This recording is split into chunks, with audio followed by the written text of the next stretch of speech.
Sir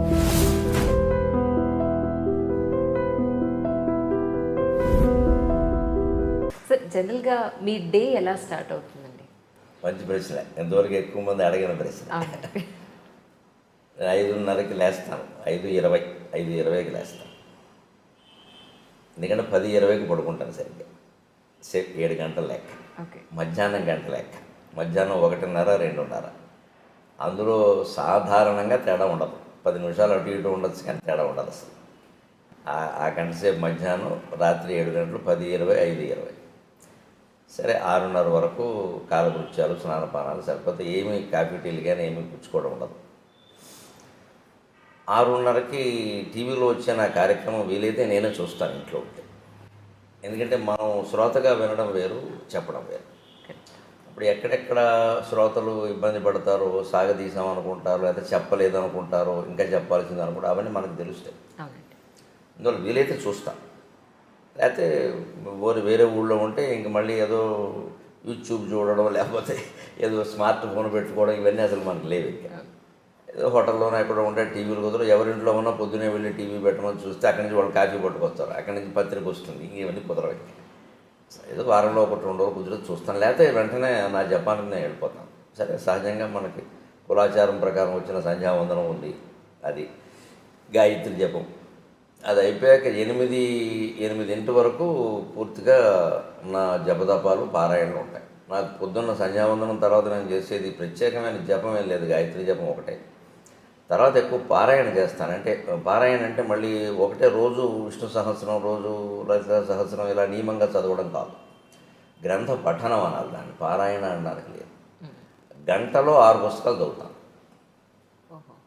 ఒకటి శివపరమైంది, ఒకటి విష్ణుపరమైంది, ఒకటి అమ్మవారి పరమైంది. మన హిందూ ధర్మంలో వీళ్ళు ప్రధాన దేవతలు ఈ ముగ్గురు. ఇంకొకటి ప్రత్యేకం 10 నిమిషాలు శంకర సాహిత్యం, శంకరాచార్య సాహిత్యం. తెనాలి సాధనా గ్రంథ మండలి వాడు 21 పుస్తకాలు వేశాను. భగవంతుడి దేవల్ల ఆ 10 నిమిషాల సమయం పెట్టుకోవడం వల్ల నేను సుమారుగా హైదరాబాద్ వచ్చాక మొదలుపెట్టిన ఆ సాహిత్యాన్ని 8 ఏళ్లలో 21 పుస్తకాలు పూర్తి చేశాను. ఒక్కొక్కటి 400 పేజీలు ఉంది పుస్తకం.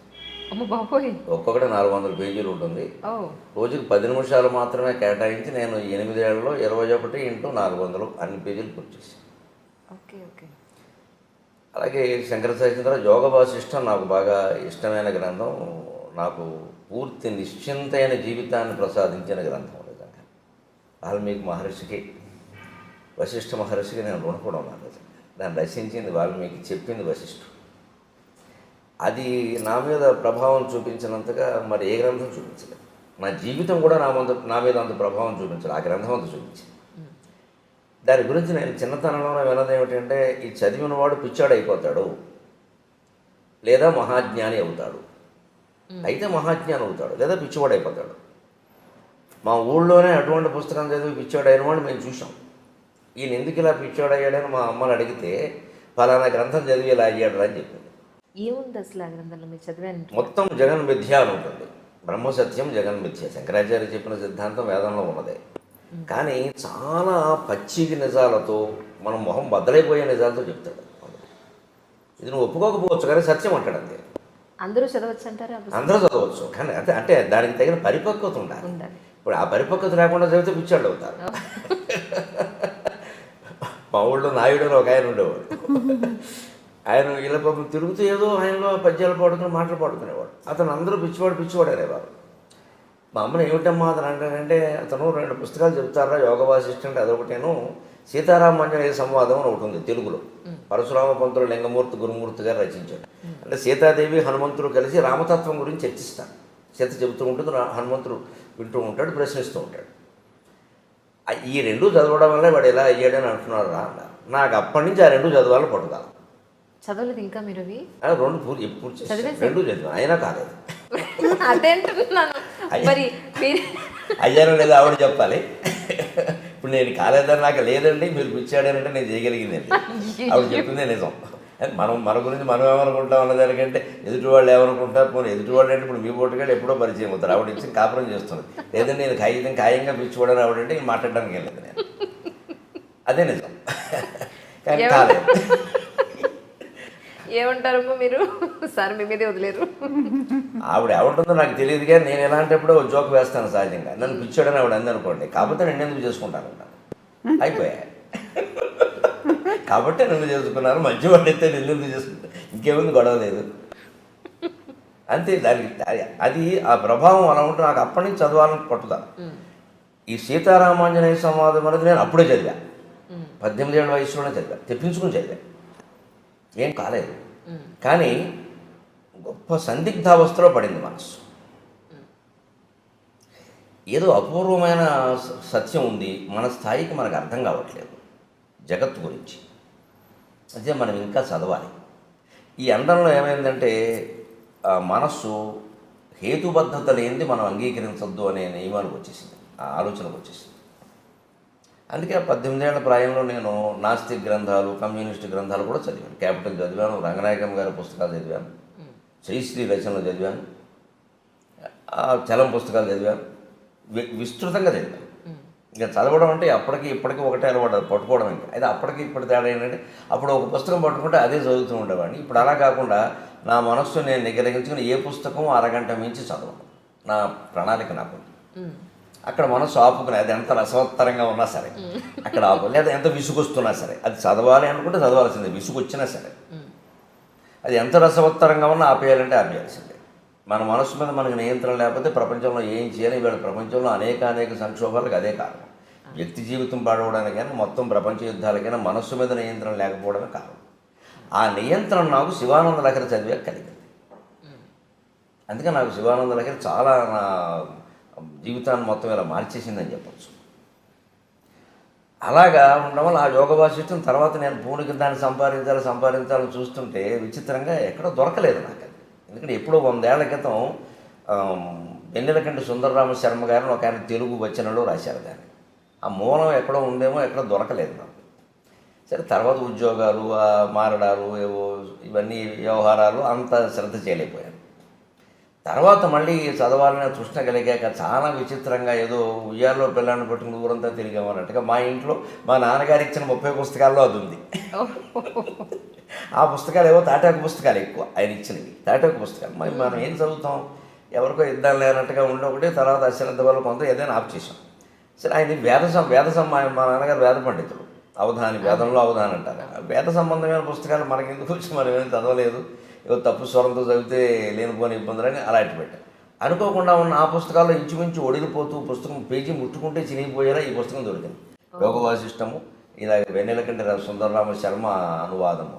ఇదేమిటి ఇక్కడ పెట్టుకున్నాం మనం దీన్ని అని వెంటనే నేను అప్పుడు చదవడం మొదలుపెట్టాను. అప్పటికి 47 వయసు వచ్చేసింది. ఈ సీతారామాంజనేయ సంవాదం ముందే చదివాను, కానీ ఇది చదివాను. అప్పుడు మొత్తం ప్రపంచం ఎలాగా విడిపోయింది అంతే. నాకు ఒక ప్రయోగశాలలో ఓ పుష్పంలో వస్తువును అడ్డుకోత నిలువుకోత గీసేసి బకాలుగా విడదీసి పరిశోధన చేసి ఇదండి దీని విషయం అని బయట పెట్టేస్తాడు శాస్త్రవేత్త. నాకు జగత్తుకు సంబంధించిన విషయం అంతా బయటపడిపోయింది అంతే. ఇది నథింగ్, దీని గురించి మనం ఆలోచించాల్సింది లేదు. ఏదో నిర్ణయించబడిందో అది నడుస్తుంది, నడవని మనం చేయాల్సింది ఏదో చేద్దాం. దేనికి చింతించాల్సిన పని లేదు, దేనికి పొంగిపోవాల్సిన పని లేదు. అప్పటికి నేను సహస్రావధానం కూడా చేసేసాను. సరే, ఇన్ని పుస్తకాలు చదివిన తర్వాత ఇప్పుడు మీకు మొత్తం అంతా అర్థమైంది అన్న దాంట్లో మేము అర్థం చేసుకోగలిగే పాయింట్ ఏదైనా, ఒక చిన్న విషయం ఏదైనా చెప్పగలుగుతారు మన మధ్యలో ఆపండి, సామాన్య ప్రజలకు అర్థమయ్యేలాగా? ఒక్క మాటలో చెప్పాలంటే, తనలో తాను రవంత మారడు, తనలో తాను రవంత మారడు, జగత్తత్వంబు మార్పంగ ఆతని సంసారము సంపదల్ సమయమున్ తత్వార్థ విజ్ఞానమున్ వెనుకన్ ముందట చూడక అర్పణముగా వింసు మహామూర్ఖుడు. తనలో తాను రవంత మారడు, జగత్తత్వంబు మార్పంగ ఆతని సంతానము సంపదల్ సమయమున్ తత్వార్థ విజ్ఞానమున్ వెనుకన్ ముందట చూడక అర్పణముగా వింసు మహామూర్ఖుడు. ఇతనికిన్ లోనికి చూచు శక్తి నిడుమా తన్మూలమా దైవమా. ఇది నేను గ్రహించిన సారాంశం. ఎవరైనా గ్రహించవచ్చు. మనలో చాలామంది ఎక్కడ పొరపాటు పడతాం, వ్యక్తిగత జీవితం, సామాజిక జీవితం అని 2 ఉంటాయని నేను అనుకోను. రెండు ఉంటాయని నేను అనుకోను. వ్యక్తిగత జీవిత ప్రభావం సామాజిక జీవితం మీద ఉంటుంది, సామాజిక జీవిత ప్రభావం వ్యక్తిగత జీవితం మీద ఉంటుంది. ఏదో ఒక గీత గీయడం కోసం మనం కొన్ని విషయాలు చెప్పడం ఇష్టం లేక ఇది నా వ్యక్తిగతం అని దాచొచ్చు, అవసరం కూడా లేకపోవచ్చు ఎదుటి వాళ్ళకి. కానీ నిజానికి దాని ప్రభావం మాత్రం మన సామాజిక జీవితం మీద కూడా ఉంటుంది ఖచ్చితంగా. అలా అంత ఖచ్చితంగా విడదీయాల్సిన పని లేదు. ఆ వ్యక్తి చేస్తున్న పొరపాటైనా ప్రపంచం చేస్తున్న పొరపాటైనా ఏమిటంటే ఎవరికి వాళ్ళు పరిశీలించుకోవడం లేదు, తనలో తాను మారడం. ముందు నా బాధ్యత నేను చేస్తున్నాను, నా జీతం తీసుకుంటున్నాను కదా, నాకు లంచం తీసుకునే పని ఏమిటి అసలు, ఎందుకు తీసుకోవాలి నేను? ఈ జీతం నాకు సరిపోతుంది. ఇవాళ ఉద్యోగాల్లో, ప్రభుత్వ ఉద్యోగాల్లో జీతాలు ఎవరికి తక్కువే లేవు. ఉపాధ్యాయులు కూడా ఇప్పుడు కొత్తగా చేరిన ఒప్పందపు ఉపాధ్యాయులు కూడా 25,000 వస్తుంది. కానీ అలా తీసుకోకపోతే చేతకాని వాడు అంటున్నారు కదా సార్. అలా తీసుకోకపోతే వీడి చేతకాని వాడు ఈ ప్రపంచంలో బతకలేడు. అక్కడే ఆలోచించాల్సింది ఏంటంటే వాడెవడో అన్నది మనకి సర్టిఫికెట్ అమ్మా అంటున్నారు కదా మీరు. ఎవరు అంటున్నారు? మన పక్క వాళ్ళు, మన పై వాళ్ళు. వారు మనకి సర్టిఫికెట్ ఇస్తారా చేత కాదని, చేతనవునని? వాడెవరు అసలు? వారి స్థాయి ఏంటి? మనం దానికి ఎందుకు వంగిపోవాలి? ఇలా మాట్లాడడంలో మీరు మరోలా అనుకోకపోతే ఒక నాటకం ఏంటంటే ఈయనకి తీసుకోవాలి నుండి అలా సమర్థించుకుంటున్నాడు. ఈ మనిషికి లంచం తీసుకోవాలి నుండి, తప్పు చేయాలి నుండి, చేయకుండా ఉండలేని బలహీనత ఒకటి ఉండి దాన్ని సమర్థించుకుందుకు ఏమంటాడంటే ఇలా ఉండకపోతే లోకంలో బతకలేమండి అంటున్నాడు తప్ప నిజంగా బతకదలుచుకుంటే ఉండక్కర్లేదు, ఆయన ఇష్టం వచ్చినట్టే ఉండొచ్చు. అంతగా ఇప్పుడు ఒక లంచం తీసుకోకపోతే నేను చంపేస్తా అన్నంత పరిస్థితి ఎక్కడైనా ఉందా? అలా లేదమ్మా, ప్రలోభ పెడుతున్నారు అంతే. ప్రలోభాన్ని కాదనొచ్చు. పోనీ ఏ కృష్ణా బ్యారేజీ మీద ఆపేసి నలుగురు గొడ్డళ్ళు వేసుకుని వచ్చి తీసుకుంటావా చంపేయమంటావంటే నా ప్రాణం కోసం తీసుకున్నానండి అంటే ఓకే ఒప్పుకుందాం. అంత పరిస్థితి ఉన్నవాడు చూపించమనండి. ఇవన్నీ చెప్తారండి, నాటకాలండి ఇవన్నీ. అది అదే మూలం. అది నాకు వేదాంతం ద్వారా మొత్తం ఎన్ని గ్రంథాలు చదివినా సారాంశం ఏం తెలిసిందంటే మనిషి తనలోకి తాను చూసుకోవాలి తప్ప, తనలో తాను మారాలి తప్ప బయట మార్చాల్సింది ఏం లేదు అసలు. ఎవరికి వాళ్ళే. మీరు సమాజానికి అనుకూలంగా దేశభక్తితో, దైవభక్తితో మీరు, నేను, ఈవిడ ఉంటే ముగ్గురు వ్యక్తుల జీవితాలు బాగుండలేదండి. ఒక 300 మంది ఉంటే బాగున్నట్ట, 3 లక్షల మంది ఉంటే బాగున్నట్ట. తప్పించుకుందుకు మాట్లాడుతున్నాం మనం ఇవన్నీ. మొత్తం కృష్ణమూర్తి గారి తత్వం ఉంటో తెలివాను నేను సుమారుగా, జిల్లి కృష్ణమూర్తి గారు. ఆయన మొత్తం చెప్పింది ఇది. నీ గురించి ఎందుకు ఆలోచించావు నువ్వు ఇది చేయడానికి అభ్యంతరం ఏంటి? ఎవరి మీద నెట్టేస్తావేమిటి? తప్పించుకుంటావేమిటి వ్యవహారం నుంచి? మనం అనేక రకాల పాపాలు చేసి ఏదో పూజ చేసి తప్పించుకుందామని చూస్తున్నాం. పాపం చేయకుండా ఎందుకు ఉండలేము? అసలు చేసామని ఎందుకు అనుకుంటున్నాం? చేసిన పాపం ఏంటి? చెప్పకపోయినా మనకు తెలుసు కదా. ఈ ఆలోచన చేయాలి. అందుకని మనిషి ఎంతసేపు సంఘసేవని, అదని ఇదని, ఏదో సంస్థలు పెట్టమని, ఆధ్యాత్మిక సంస్థలని, ట్రస్టులని అవి ఇవి పెట్టి తన సంపదని, సంసారాన్ని, సమయాన్ని మొత్తం అంతా దానికోసం వెచ్చిస్తాడు. కానీ ఎప్పుడు లోపలికి చూసి నేను ఎవరని ఆలోచించాను. రమణ మహర్షి చెప్పింది అది, యోగ వాసిష్ఠం చెప్పింది అది. నేను ఎవరని ఆలోచించావా? ఆత్మతత్వ విచారం చేశావా? అది చేస్తే నువ్వు ఎక్కడికి వెళ్ళక్కర్లేదు. నువ్వు కూర్చున్న చోట కూర్చొని అదే తత్వంతో ఉండు, మారే చోట మారేదంతా మారుతుందని చెప్పి. ఎందుకైనా సార్ ఇంతకుముందు అనేవారు ఏంటంటే పొద్దున్న నుంచి సాయంత్రం వరకు రోజు అయిపోయిన తర్వాత ఈ రోజు అసలు మనం ఏమేం చేసాం, తప్పులు ఏం చేసాం, ఒప్పులు ఏం చేసాం, అబద్ధాలు ఎక్కడ చెప్పాం, ఎవరిని మోసం చేసాం, ఇవన్నీ రాసుకుంటే నిన్ను నువ్వు ప్రశ్నించుకుంటే ఇది ఎందుకు చేశాను అసలు అని నేను నువ్వు కనుక ప్రశ్నించుకుంటే డెఫినెట్గా నీలో ఒక మార్పు వస్తుంది అని చెప్పాను. వస్తుంది, ఖచ్చితంగా వస్తుంది. అడిగితే ఈ రోజులు పరిస్థితులను బట్టి రాసుకోవడం కంటే మనసులో ఆలోచించుకోవడం మంచిది. రాసుకున్నది ఎవరికైనా దొరికితే ప్రమాదం. ఇప్పుడు మనకేదో ఒక చెడు ఆలోచన వస్తుందండి, అదేం మనం ఆచరణలో పెట్టాం, గాలివాటం ఆలోచన. అది రాసేసామనుకోండి, ఎవరో పక్క వాళ్ళు ఎవరో చూస్తే అది ప్రమాదం. ఇంత దుర్మార్గంగా ఆలోచిస్తున్నావా అంటారు. ఆలోచన రాకూడదంటే అలాగా. అంచేతనే పాతకాలపు రోజులు వేరు, ఆ డైరీలు రాయడం ఇప్పుడు రాయకూడదు అసలు ఎక్కడ. ఇప్పుడు మాట్లాడితేనే ప్రమాదంగా ఉంది, రాస్తే ఇంక చెప్పేది రాయకూడదు. మనిషి నిజాయితీగా ఆలోచించడానికి రాయాల్సిన పని లేదు, దాయాల్సిన పని లేదు. రాత్రి పడుకోబోయే ముందు ఇవాళ నేనేం చేశాను, దీంట్లో తప్పు ఏమిటో ఒప్పు ఏమిటి, అబద్ధం ఏమిటి, నిజమేమిటి ఒక్కసారి ఆలోచించింది. సర్వం పరమేశ్వర అర్పణం. ఇదో నాటకం నడుస్తుంది, పరమేశ్వర క్షమించు, రేపటి నుంచి ఎలా ఉండాలో అలా ఉంటాను, అయిపోలేదా? అలాంటిది నాకు ఆ పుస్తకాల పఠనం వల్ల ఏర్పడింది, యోగ వాసిష్టం సహా. అలాగే 8:30కి నాకు పొద్దున్న దినచర్య అనుకున్నాం కదా, 8:15కి అయిపోగానే అప్పుడు కాఫీ. అప్పటికి ఈవిడ అంటూనే ఉంటుంది పాపం, రోజు మాకు మీకంటే ముందు తాగుతున్నాను, ఇదో పాపం ఉంటుంది. నేను దానికి ఒక పరిష్కారం చెప్పాను, మళ్ళీ భర్తతో రెండోసారి తాగితే ఆ పాపం పోతుందని చెప్పాను. అదే నవ్వుకుంటాం మేము సరదాగా అంతే. ఏమయ్యా రెండోసారి దాకా ఆ పాపం పోదు, ఇదో శాస్త్రానికి ఏముంది కావాలంటే శ్లోకాన్ని నేను రాస్తానని చెప్తాను. సరదాగా ఏముందమ్మా, 8:30కి ఇద్దరం కూర్చొని కాఫీ తాగుతాం, కాసేపటికి అల్పాహారం సిద్ధం చేస్తాం, అది తినేస్తాం. 9ంటికి సరిగ్గా నేను దినపత్రిక పట్టుకుని కూర్చుంటాను. 9 నుంచి 10 ఒక దినపత్రిక ఇంటికి వస్తుంది, ఖచ్చితంగా పట్టుకుని కూర్చుంటాం. ఆ పత్రికలో అంతకుమించి మాత్రం చదవక్కర్లేదు. ఇంకా ఒకసారి ఒక 10 నిమిషాల ముందే అయిపోతుంది. అవి చదువుతాను. ఏదైనా మనకి గ్రహించాల్సింది ఉంటే గ్రహించాలి, లేదా ఒకవేళ చెప్పాలి సభలో కానీ ఇంకో టీవీలో కానీ చెప్పాలంటే తప్పనిసరి అయితే చెప్పడం, లేకపోతే వదిలేయడం. ఇదివరకు కూడా ఏదో విశేషమైన వార్తలు చెబుదాం, అలాగా సంచలనం అన్నట్టుగా మనస్సు ఆలోచించేది. కానీ ఆధ్యాత్మిక పరిపక్వత కారణంగా ఈ మధ్యన ఆ మనస్సు ఆ సంచలనాల గురించి ఆలోచించట్లేదు అసలు. అది పూర్తిగా 100% అవసరం, ఉపయోగపడుతుందంటే చెబుదాం, లేదా వద్దు. ఎందుకంటే ఇవన్నీ నిందించడం వల్ల, విమర్శించడం వల్ల కలిసి వచ్చేది ఏం లేదు. ఎవడూ మారడం, మనకి శత్రువులు పెరగడం తప్ప దానివల్ల కలిసి వచ్చేది. అది కూడా అర్థమవుతుంది, క్రమంగా అర్థమవుతుంది. ఇప్పుడు ఆ వ్యక్తిని విమర్శించడం కాదు, ఆ వ్యక్తిలో మార్పుకు మనం కూడా అవకాశం ఇవ్వాలి. ఎవరికైనా 10ంటికి అయిపోయినందుకు 10:30 ఖచ్చితంగా నేను చేయదలుచుకున్న వాళ్ళందరికీ ఫోన్లు 10:30కి చేస్తాను ప్రతిరోజు. ఇంకో సమయంలో నా నుంచి ఫోన్ రాదు.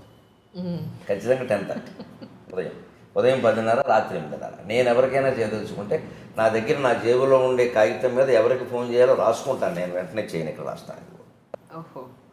ఇదొక బుక్లెట్, 8 పేజీలు ఉంటాయి ఇందులో. ఇది వాడేసిన రైల్వే టికెట్. వేస్ట్ వృధా చేయకుండా ఇది 8 మడతలు పెట్టి దీనికి నెంబర్లు వేసి దీని మీద ఎవరో వెంకట్రావుకి ఫోన్ చేయాలి, వెంకట్రా అని రాసుకుంటాను నేను. అది పొద్దున్న 10:30కైనా చేస్తాను, ఎందుకంటే ఆయన ఆఫీసులో ఉంటే దొరుకుతాడు. రాత్రి 8:30కి చేస్తాను, ఇంట్లో ఉంటే దొరుకుతాడు. క్లారిటీ స్పష్టం. అందుకని ఇంకా ఆ విషయం ఆలోచించండి. బుర్ర నిండా వారికి ఫోన్ చేయాలి, వీరితో మాట్లాడాలి, ఏమిటో అన్నీ మర్చిపోతున్నాయి. ఈ మధ్య నాకు మతిమరుపు ఎక్కువైపోయింది, అదేం ఉండదు అసలు. మనం దానికి పని చేయక ఖచ్చితంగా 10:30కి మంచినీళ్ళు తాగి 2 గంటలకు పోసా 2 గ్లాసులు నీళ్లు తాగుతాను ఖచ్చితంగా. పొద్దున్న 6:30, 8:30, 10:30, 12:30, 2:30, 4:30, 6:30, 8:30, రాత్రి 10:30 ఖచ్చితంగా 2 గ్లాసులు నీళ్లు తాగాల్సిందే. రోజు వేసరికి 15-16 గ్లాసులు నీళ్ళు అవుతాయి. దానివల్ల ప్రయోజనం ఏంటంటే ఆరోగ్యపరంగా నేను అనుభవించి చెబుతున్నాను. ఎటువంటి ఏదైనా ఆహారాల్లో తేడాలు ఉన్నా, పాడాలు ఉన్నా, రాళ్ళు పేరుకునే సమస్యలు లాంటివి ఉన్నా మొత్తం కొట్టుకుపోతాయి. మనం తాగేటువంటి నీరులో స్థూల భాగం ఎప్పుడూ మూత్ర విసర్జన రూపంలో వెళ్ళిపోతుంది. సూక్ష్మ భాగం రక్తంగా మారుతుంది. అతి సూక్ష్మ భాగం ప్రాణవాయువుగా మారుతుంది. అతి సూక్ష్మ భాగం నీరు తాగితే ప్రాణవాయువు ఉంటుంది. ప్రాణం ఎప్పుడు నీటి మీద ఆధారపడింది, అన్నం మీద కాదు. అన్నం మానేసి ఉండొచ్చు, నీరు మానేసి ఉండదు. నీరు మానేసి ఉంటే ప్రాణం కూడా పోతుంది. అందుకే ఎంత నిరాహార దీక్ష వాడైనా పాలు కానీ, మజ్జిగ కానీ, నీరు కానీ తాగుతారు. తాగితే కొంతకాలం గెంటిచ్చు. అలా నీరు తాగుతాను ఖచ్చితంగా. నాకు 10:30కి నీళ్లు తాగేసి అప్పుడు ఈ ఫోన్లు చేసేసి నా కార్యక్రమాల గురించి రిజర్వేషన్లు చేయాల్సిన ఉంటాయి కదా, ఏమన్నా అంటే నేనే చేసుకుంటాను. కార్యకర్తను చేయమని చెప్పను. ఎందుకంటే వాళ్ళు మనకి తర్వాత ప్రోగ్రామ్ ఎక్కడ ఉందో వాళ్ళకి తెలియదు, వాళ్ళు ఊరికి చేసేస్తారు. మళ్ళీ అక్కడి నుంచి ఇంకో ఊరు పక్క ఊరు వెళ్ళాలంటే ఆ షెడ్యూల్ నా దగ్గర ఉంటుంది కాబట్టి చేసుకుంటాను. అక్కడికి ఆ పని అయిపోయింది. అప్పుడు ఖచ్చితంగా టీవీకి ఏమైనా తయారవ్వాలా, సాయంత్రం సభ ఉందా తయారవ్వాలా, ఆ తయారవ్వాల్సి ఉందంటే తయారవుతాను. 10:30, 12:30 సమయం. 12:30 ఖచ్చితంగా గంట కొట్టేసినట్టుగా తిరుగు లేకుండా 12:25కి వచ్చి గురువుగారు భోజనానికి రావచ్చు అంటుంది. అంతే మేడం అండి, గురువు గారు అంటారా? ఎందుకంటే రావండి అడగండి. ఎందుకు అంటే చాలా నేర్చుకున్నాను, అందుకని మా గురువు గారు నుంచి చాలా నేర్చుకున్నాను. అవునా? అందులో ఏం నేర్చుకున్నారు? ఒక పాయింట్ మాకు. అవి చెప్పేవి కాదు, అలాగా సహజంగా జరిగినవి అంతే. సరే, 12:30కి భోజనం పెట్టేస్తే అంతే. ఖచ్చితంగా 45 నిమిషాలు భోజనం చేస్తాను. 1:15 వరకు నవ్వులతో ఉండాల్సిందే. ఓకే. 3 ఐటమ్స్ మించి భోజనాల్లో ఉండవు. 4వది ఉంటే ఆవిడ తినాల్సిందే. 3 ఐటమ్స్, 3వది మజ్జిగతో కలిపి 3. మజ్జిగతో కలిపి. ఓహో. ఇన్ఫర్మేషన్ మజ్జిగతో 3. 15-20 ఏళ్ళు బట్టి, కనీసం 10 ఏళ్ళు బట్టి ఆ నియమం ఖచ్చితంగా. పప్పు, కూర, మజ్జిగ, లేదా వేపుడు, పచ్చడి, మజ్జిగ, ఏదైనా సరే 3 మజ్జిగతో కలిపి. 4వది ఉంటే ఇందులో ఒకటి తగ్గించేస్తాను, అన్నం తగ్గించేస్తాను. మొత్తం మీద అన్నం అంతకుమించి వెళ్ళడానికి వీలు లేదు. అందుకని నాకు షుగర్ ప్రాబ్లమ్స్ అవి ఏం లేవు. తినవలసింది తిన్నాను. ఖచ్చితంగా పొద్దున్న ఒక్కసారే కాఫీ, సాయంత్రం 4:30కి టీ, మధ్యాహ్నం భోజనం చేసి గ్లాసు మజ్జిగ తాగుతాను. రాత్రి పడుకోబోయే ముందు గ్లాసు పాలు తాగుతాను. ఒకసారి పాలు, ఒకసారి మజ్జిగ, ఒకసారి కాఫీ, ఒకసారి టీ. 4 సేవించినట్టు అయింది, ఏది ఎక్కువ కాలేదు. అన్ని రుచులు తెలిసాయి, ఎప్పుడు కావాలంటే అప్పుడు వదిలేయచ్చు, సమస్య అంతే. ఎక్కువ అలవాటు పడ్డామనుకోండి, నాకు ఏమిటో కాఫీ లేకపోతే తోచట్లేదు, ఏమీ లేదు, నాకు ప్రపంచం అంతా లేకపోయినా నాకు తోస్తుంది. ఈ ప్రపంచం అంతా శూన్యమే, నేను ఒక్కడిని అంటార్కిటికా ఖండంలో నన్ను వదిలేస్తే హాయిగా గడిపేస్తాను, ఏమి ఇబ్బంది లేదు. ప్రాణంతో ఉంటే సార్ అక్కడ నీళ్లు దొరికితే ఏదో మారేడబ్బులు దొరకపోని అవుతాం. వారు ఉండాలి, వీరు మాట్లాడాలి, అసలు ఆ సమస్య లేదు. అదే వేదాంతం ద్వారా నేర్చుకున్నాను. యోగ వాసిష్టం నాకు నేర్పింది అది. నీతో నువ్వు మాట్లాడుకో, నీతో నువ్వు ఉండు. ఇంకోరు ఉండాలని ఎందుకు అనుకుంటున్నావు? ఇంకోరు ఉండడం అంటే మనం తప్పించుకొని బయటపడుతున్నాం. మన నుంచి మనం తప్పించుకొని బయటపడుతున్నాం. అదేదో కాలక్షేపం, వారేదో పోగొట్టడం, తిట్టడం, విమర్శలు, ఇవన్నీ ఇంకేది పీకానామ లాగానం, ఎలక మీద పిల్లి, పిల్లి మీద ఎలక, ఎప్పటికి తెమలో ఇవి. అప్పుడు ఈ కాలక్షేపాల కోసం వచ్చరికి తోడు, నీడ, దూడ, పేడ అన్నీ తయారైపోతాయి. ఇందులో ఎవరు లేకపోయినా మనం తట్టుకోలేని పరిస్థితి వస్తుంది. ఇదంతా బలహీనతే, మనం ఏదో గొప్పగా చెప్పొద్దు దాన్ని. నాకు నలుగురు ఉంటే కానీ తోచదు, అదో వ్యాధి, డాక్టర్ చూపించుకోవడం మంచిది. ఎందుకు తోచదు? నలుగురు ఉన్నా తోచాలి, ఒక్కరే ఉన్నా తోచాలి, 1000 మందిలో ఉన్నా తోచాలి, శ్మశానంలో ఉన్నా అదే తోచాలి. అది వేదాంతం. మన స్థితిలో మనం లేము, అందుకే తోచదు. అందుకే మనిషి తనలోకి తాను చూసుకోవాలి, లోకం అంతటా మార్చుకుంటూ కూర్చోవడం కాదు. మధ్యాహ్నం ఖచ్చితంగా 1:15 అయ్యాక అప్పుడు సరిగ్గా పావు గంట సేపు అటు ఇటు నడుస్తాం. బయట ఆరేసిన తువ్వాలు లోపలేస్తాను, అదో క్రమశిక్షణ. పొద్దున స్నానం చేసి ఆరేసాం కదా, ఆ తువ్వాలు లోపలేస్తాను. అవన్నీ నేను చేసుకుంటాను. ఆ పనులు పావు గంట పడతాయి. 1:30కి పడుకుంటాను, 2:30కి లేస్తాను. ఫోన్ కట్టేయడమే, సైలెంట్లో పెట్టడం ఉండదు. సైలెంట్లో పెడితే ఎవడో చేస్తాడు, అక్కడ ఉంటుంది, అక్కడ మళ్ళీ నాకు చేయలేదంటాడు. అటువంటి అవకాశం ఎవరికి ఇవ్వను, స్విచ్ ఆఫ్ అంతే. మళ్ళీ ఆయన చేసుకోవలసిందే. ఏమంటే నేను చేశానండి, మీరు నాకు చేయలేదంటే చెయ్యను, నీ అవసరం నువ్వు చేసుకోవాలి. ఎంత ప్రాణ స్నేహితుడైనా అంతే. నాకు ఎందుకు చేసావు కదా, 2సారి కూడా నువ్వే చేసుకో, 3 సార్లు చేసుకోలేకపోతే మానేసుకో. అంతేగాని ఏమనుకుంటాడు అనుకోని బ్రహ్మసత్యం జగన్ మిథ్య, నాకు అర్థమైంది అనుకుంటే మరీ మంచిది. ఇంకా ఆయన ఫోన్ చేయక్కర్లేదు, ఓ నెంబర్ తీసేయచ్చు. ఇది ఎవరి మీద కోపం కాదు, వ్యతిరేకత కాదు, పూర్తిగా జగత్తత్వం తెలుసున్న మనిషి ఇలాగే ఉంటాడు. నాకు తెలిసి నేను ఋషుల చరిత్రలు చదివాను, ఋషులందరూ ఇలాగే ఉంటారు. అది మనం అలవాటు చేసుకోవాలి.